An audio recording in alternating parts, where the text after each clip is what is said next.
विफाक संजीदा हो, 12 घंटे से ज़्यादा लोड शेडिंग कबूल नहीं, कहीं अवाम बेकाबू ना हो जाए। गंडापुर की फिर धमकी। वज़ीर आला KP अली अमीन गंडापुर की ज़ेर सदारत बिजली की लोड शेडिंग से मुतल्लिक इजलास हुआ, जिसमें दौरान सूबे में लोड शेडिंग की ताज़ा सूरत हाल, रिकवरी और दीगर अमूर पर ब्रीफिंग दी गई। वज़ीर आला को ब्रीफिंग में बताया गया कि एक माह में KP हुकूमत के ताउन से 1 अरब रुपए की रिकवरी की गई। पेस्को की तनसीबात और अमले को पुलिस की सिक्योरिटी फ्राहम की गई। ईद उल अज़हा में 0 लोड शेडिंग का वादा किया गया था, लेकिन अमल दरामद नहीं हुआ। ईद के मौके पर बेशतर इलाकों में 12 से 18 घंटों की लोड शेडिंग की गई। बिजली की बंदिश के सबब 1 मई से अब तक गैर एलानिया लोड शेडिंग के खिलाफ 81 एहतजाजी मुजाहिरे हुए, जिसमें खवातीन ने भी शिरकत की। वज़ीर आला ने एक बार फिर कहा कि सूबे में 12 घंटों से ज़्यादा बिजली लोड शेडिंग किसी सूरत बर्दाश्त नहीं। कहीं ऐसा ना हो कि अवामी रद्द-ए-अमल काबू से बाहर हो जाए। विफाकी हुकूमत को इस सिलसिले में संजीदगी का मुजाहिरा करना होगा। सूबे में लाइन लॉसेस को ख़त्म करने के लिए भरपूर ताउन कर रहे हैं।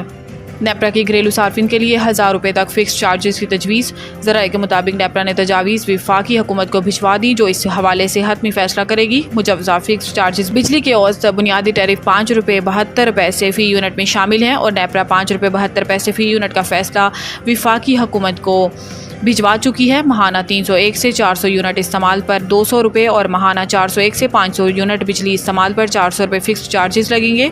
इसी तरह महाना 501 से 600 यूनिट इस्तेमाल पर 600 रुपये, महाना 601 से 700 यूनिट इस्तेमाल पर 800 रुपये और महाना 700 यूनिट से ज़्यादा इस्तेमाल पर 1000 रुपये फिक्स चार्जेस होंगे। तमाम फिक्स चार्जेस बिजली के बुनियादी टैरिफ का हिस्सा हैं। बिजली के बुनियादी टैरिफ का हतमी फैसला विफाकी हुकूमत की दरख्वास्त आने के बाद होगा।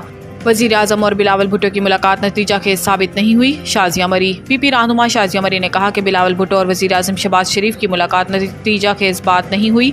पीपल्स पार्टी मुज़ाकरात पर यकीन रखती है और आइंदा भी मुलाकातें होंगी। इन्होंने कहा कि हम किसी को ब्लैकमेल नहीं कर रहे। मुहज़्ज़िब अंदाज में अपने तहफ़्फ़ुज़ात से आगाह किया। हमें विफाकी बजट पर तहफ़्फ़ुज़ात हैं। दूसरी जानिब प्रोग्राम में गुफ्तगू करते हुए राना सनाउल्लाह ने कहा कि वज़ीर आज़म और बिलावल भुट्टो की मीटिंग खुशगवार माहौल में हुई। मीटिंग में बजट और पंजाब हुकूमत समेत तमाम हुकूमती मामलात पर बात हुई और 2 कमेटियाँ तरतीब दी। कल कमेटियों का इजलास होगा। मामलात का फाम तफहीम से तय किया जाएगा। इद्दत केस कोई फरीक अगर ना भी आया तो रिकॉर्ड देखकर फैसला करूंगा। बानी PTI और बुशरा बीबी की सजा मुअत्तली दरखास्तों पर समाअत हुई। बानी PTI के वकील सलमान अकरम राजा और बुशरा बीबी के वकील मोहम्मद उस्मान गुल भी अदालत के सामने पेश हुए। समाअत शुरू हुई तो खावर मोनिका के वकील जाहिद आसिफ ने इल्तवा की समाअत करते हुए कहा कि अदालत कुछ वक्त दे दे, मैं दलाइल दे दूंगा। जिस पर जज ने कहा कि पावर ऑफ अटॉर्नी व्हाट्सएप पर मंगवा लें। वकील ने कहा कि आप पीर के लिए रख लें या कल के लिए रख लें। अदालत ने खावर मोनिका के वकील को आज ही पावर ऑफ अटॉर्नी जमा कराने की हिदायत की। सलमान अकरम राजा ने कहा कि जो फैसला आला अदलिया से बाद में आया है, इस पर अदालत अमल करेगी। 1985 की आईनी तरमीम के बाद सूरत हाल तब्दील हुई। 1985 से पहले के फैसलों को इस नुक्ते पर नहीं देखा जाएगा। इद्दत केस की मजीद समाअत 25 जून तक मुलतवी कर दी गई।